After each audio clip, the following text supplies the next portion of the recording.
I was sitting in a rental car in the parking lot of an industrial park in a small Midwestern city, and I already knew. The engine was off. I had about 10 minutes before the meeting, and I just sat there with my hands on the wheel because I knew, sitting in that car, that the deal was dead. Nobody else knew yet. The community sure didn't. They had the welcome banner up. Somebody had ordered the good pastries, the whole 9 yards. My client wasn't even sure. They were still talking about it like it was alive. But I knew. And the worst part of this job, the part nobody warns you about when you get into it, is that sometimes you are the only person in the building who knows the thing is over, and you still have to walk in there and have the meeting. So I walked in. I shook the hands. I ate a pastry I didn't really taste. And about 3 weeks later, I made the call I'd been dreading. And the deal that I genuinely believed in, the one I'd have bet my own money on 6 months earlier, was gone. This episode is about that deal. It's not a war story and it's not a win. I'm not going to tie a bow on it. This is the thing our industry almost never does out loud, which is sit down and honestly take apart a deal that didn't close and ask what it actually taught me. Because here's what I believe, and it's the whole spine of this episode. Losing a deal isn't a failure. Not understanding why you lost it. That's the failure. This is Site Selectors Are People Too. I'm your host, Devin Hillston Smith. Let's get into it.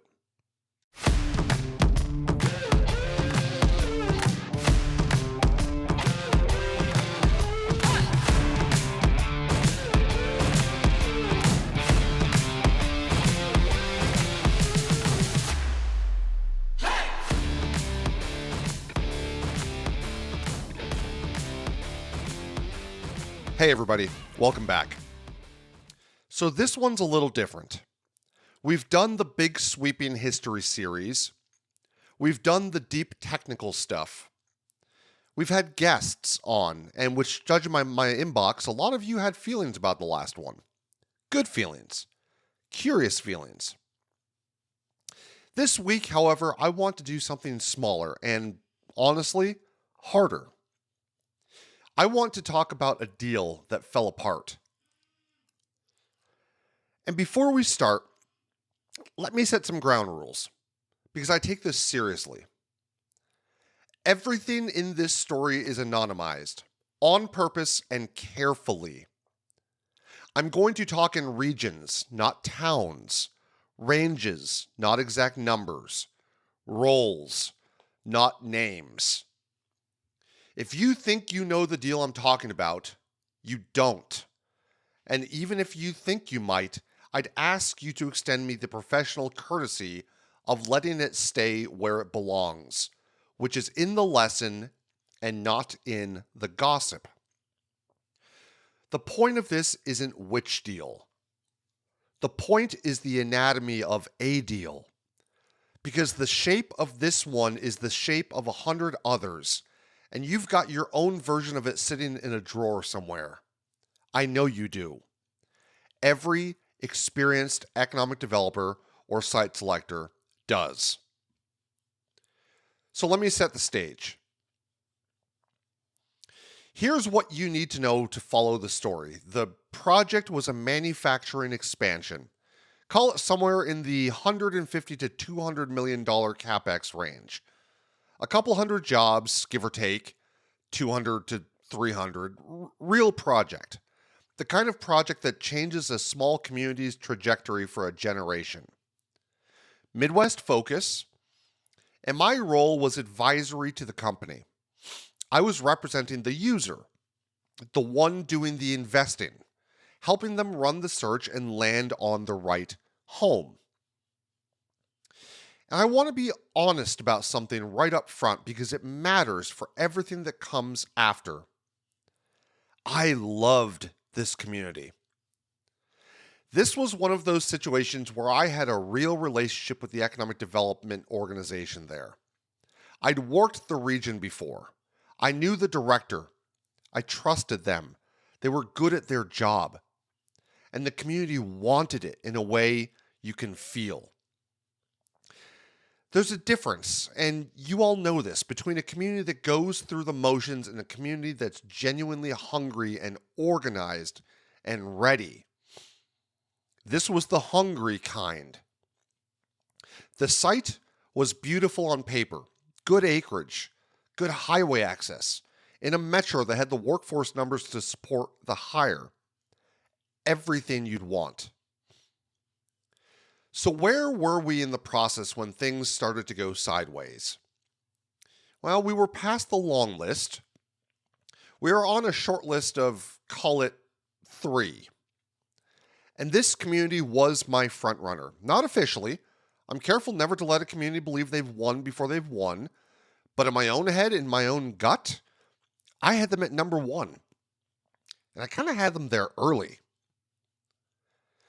And here's what going well looked like. Here's what gave me confidence. The relationship was warm. The local team was responsive. You'd send a data request at 4 o'clock and have it back by 8 the next morning, which, if you do this work, you know is rare and it's a real signal. The incentive conversation was constructive, not adversarial. The site checked the big visible boxes. And the utility, the power provider, had told us early on in a friendly meeting that they could serve the load. Yeah, we can handle that. Warm meeting, good people, handshakes. I want you to notice the verb I just used, however. They told us. Hold on to that because that's the whole episode right there. And I didn't see it at the time. Okay. This is the heart of it. Where did it break? Well, as you might have guessed, it broke on power, but not in the way you'd think. And that's the part I've spent a long time sitting with.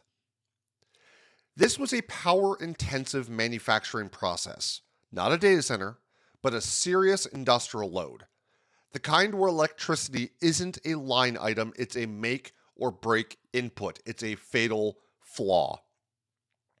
And early on in that friendly meeting I mentioned, the utility had given us the warm, optimistic version. We can serve that. And I took it. I wrote it in my notes as a green light. Power confirmed. And I moved on because there were a dozen other things competing for my attention and because, frankly, I kind of wanted the power to be confirmed because I wanted this community to win. Here's what I should have done and what I tell people to do and what I did not adequately do myself.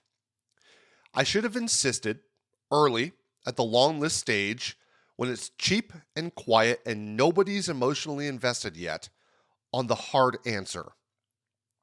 Not the friendly answer, the engineering answer, a real load study. The actual interconnection question, not can you serve this load eventually, but can you deliver this much firm power to this specific point on this specific timeline, and what physical infrastructure has to get built to make that true, and how long does that infrastructure build take?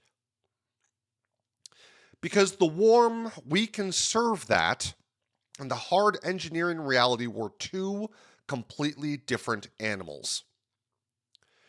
When the real study finally came back, and it came back late, deep into diligence, which I'll get into, it turned out that serving this load at this site required a substation upgrade and a transmission piece. Doable. Genuinely doable. The utility wasn't lying to us. They could serve it.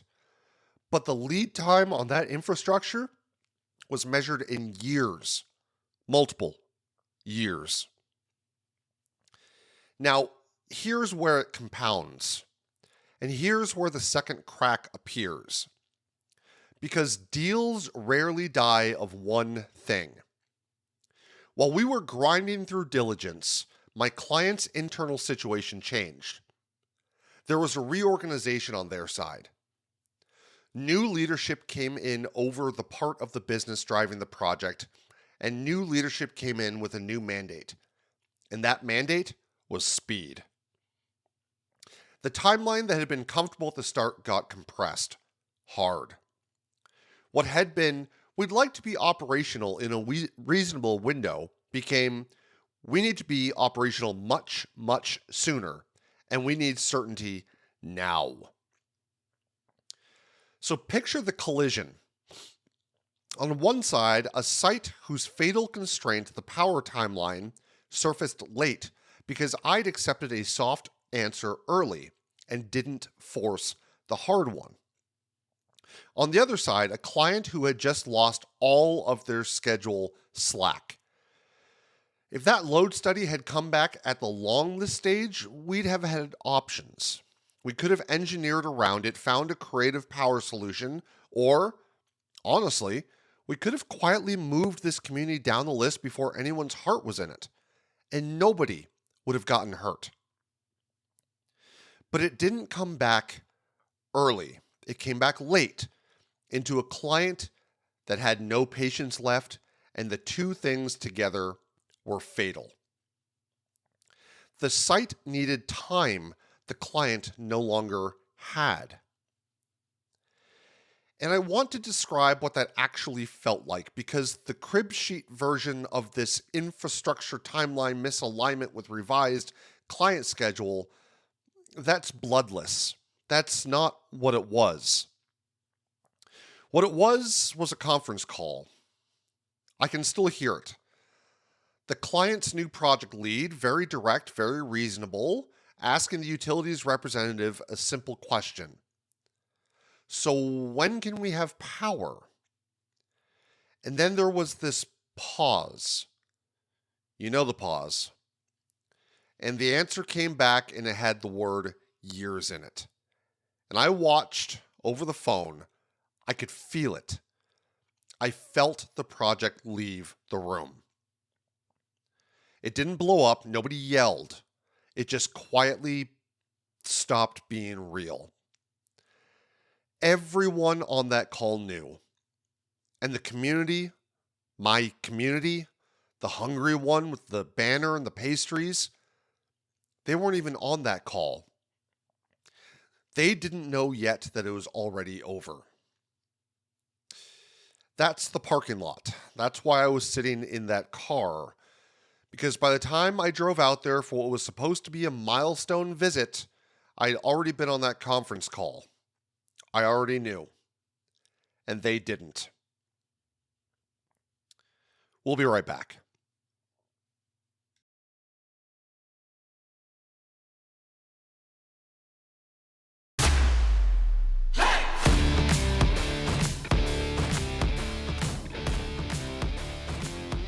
And we're back. All right, let me step out of the story and look at it straight, the way I'd want a colleague to. First question.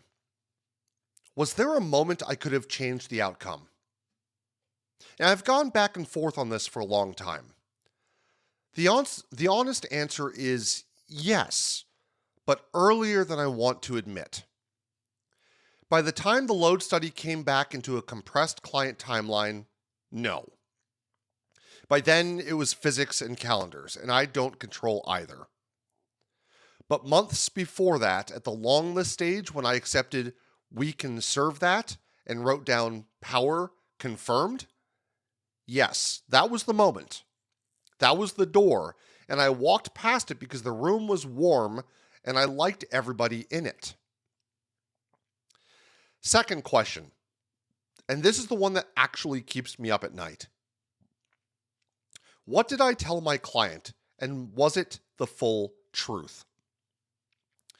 Most post-mortems in this industry are soft. We say things like timing wasn't right and the infrastructure wasn't there. True statements that are also a way of arranging the facts so that nobody, especially us, has to hold any of it. The hard version of the conversation, the one I made myself have eventually, was the power timeline was knowable earlier than we knew it, and I should have forced that answer at the long list. I own that piece. That's not a fun sentence to say to a client, but I'll tell you what, saying it is the single biggest reason that client still works with me. The soft version protects your ego, the hard version protects the relationship. Third, what would have had to have been different for this community to win next time? And here's where it gets uncomfortable, because the answer is partly infrastructure that takes years and money they don't fully control. That community can do everything right, be hungry, be organized, be responsive, and still lose the next power-intensive project for the same exact reason. Unless somebody invests in getting that site truly power-ready before a project ever shows up. Which is a whole other episode, and frankly, a whole other line of work, but it's the truth. And then the fourth and final question, the one most people skip. Did I contribute to the breakdown? And you already know my answer because I've been circling it this whole time. Yes. Not entirely. The reorganization wasn't mine. The lead times weren't mine. But the late surfacing of the one constraint that mattered most, that I had my fingerprints on. I was so confident in the fit, the relationship, the feel, the want, that I undertested the physics. And here's the thing I've really had to sit with. The deals I'm most confident in are sometimes the ones I'm least objective about.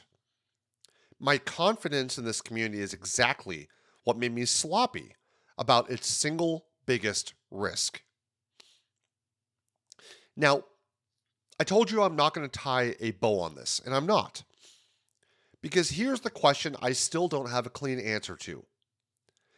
If I had forced the hard power answer at the long list stage, the most likely outcome is that this community quietly never makes the short list at all.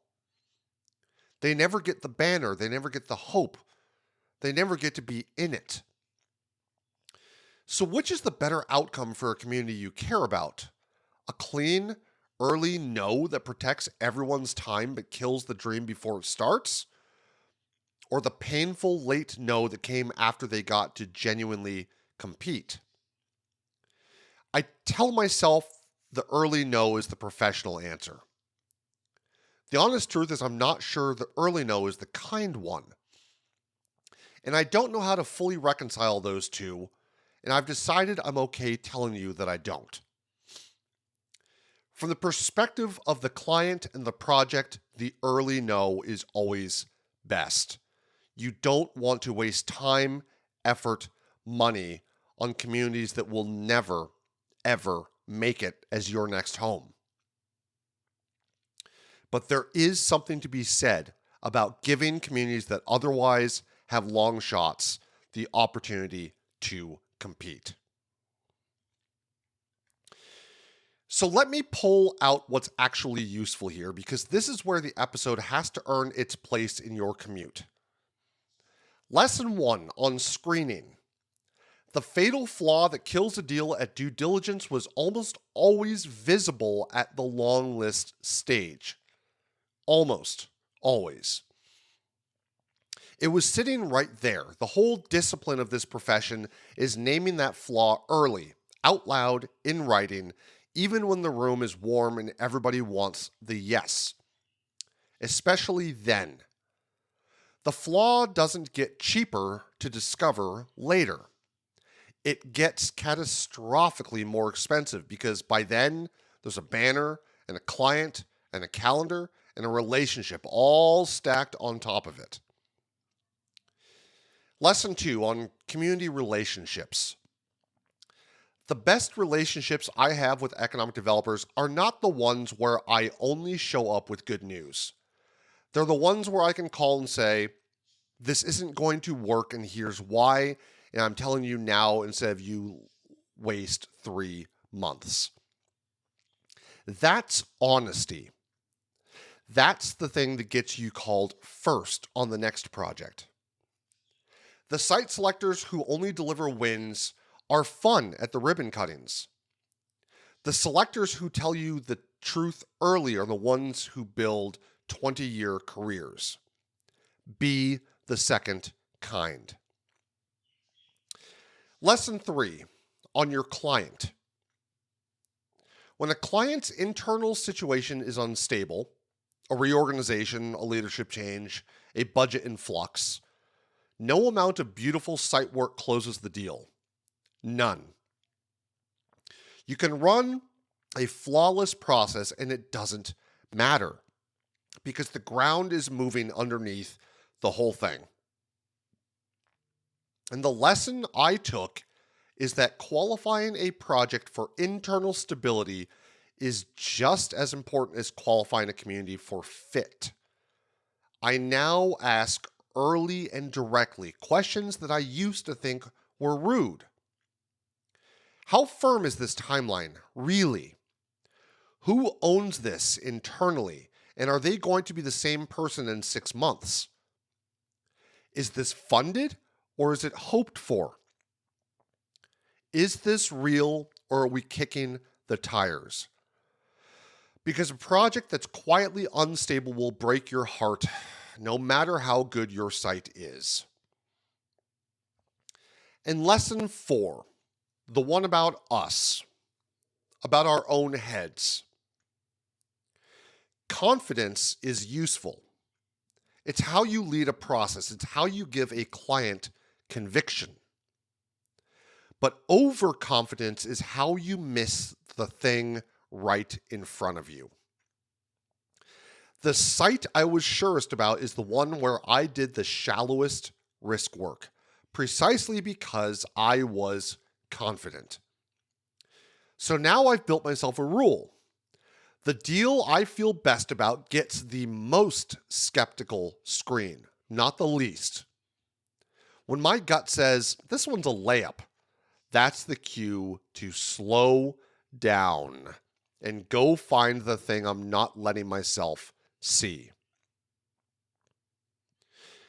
And let me say one broader thing to the whole profession, because this is really why I made this episode. We do not talk about the deals that don't close.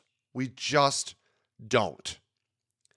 The entire public face of economic development is announcements and ribbon cuttings and press releases with shovels.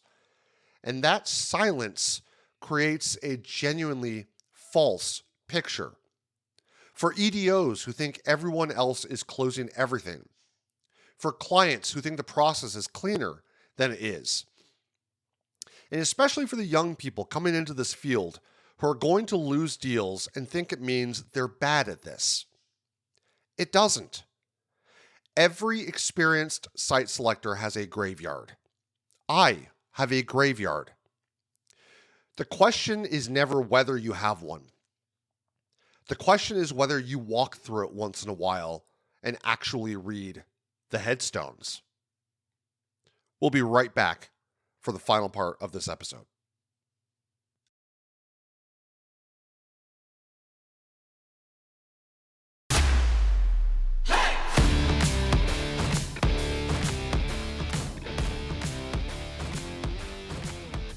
So let me bring it back to the human side, because that's the whole point of this show. What does it actually feel like to lose a deal you believed in? Not professionally, personally. I'll be straight with you. It sucks. It's heavier than people admit. There's the road warrior version of grief where you've put months and miles and 100 hotel breakfasts into something and it just evaporates.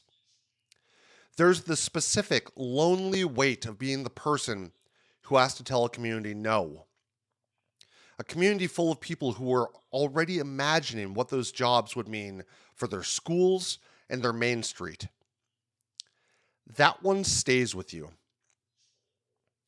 And there's the internal reset you have to do before the next project, because the next client deserves a clear-eyed advisor, not someone still carrying the last loss into their meeting. If you're newer to this, a young site selector or an EDO early in your career, here's the one thing I tell you about processing a deal that falls through.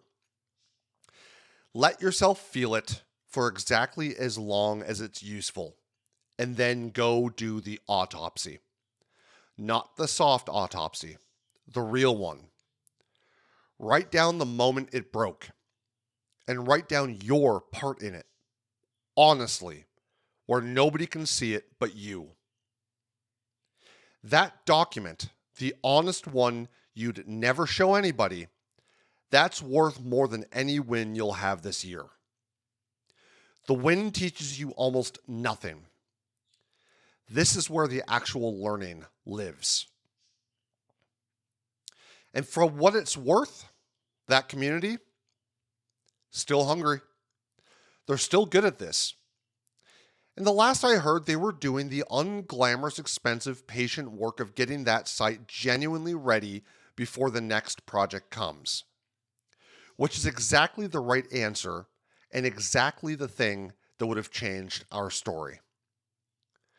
So maybe the deal didn't close, but the lesson landed where it needed to. I'll take that.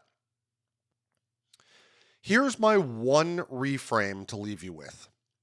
Whatever your role. The next time you feel completely sure about a deal, that's not the moment to relax.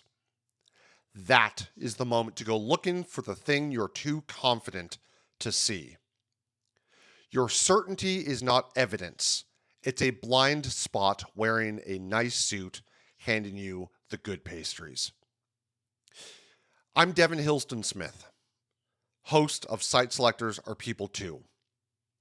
Thanks for letting me get a little honest with you today. And remember, as the show title says it, site selectors, economic developers, corporate teams are people too. Take care of yourself out there.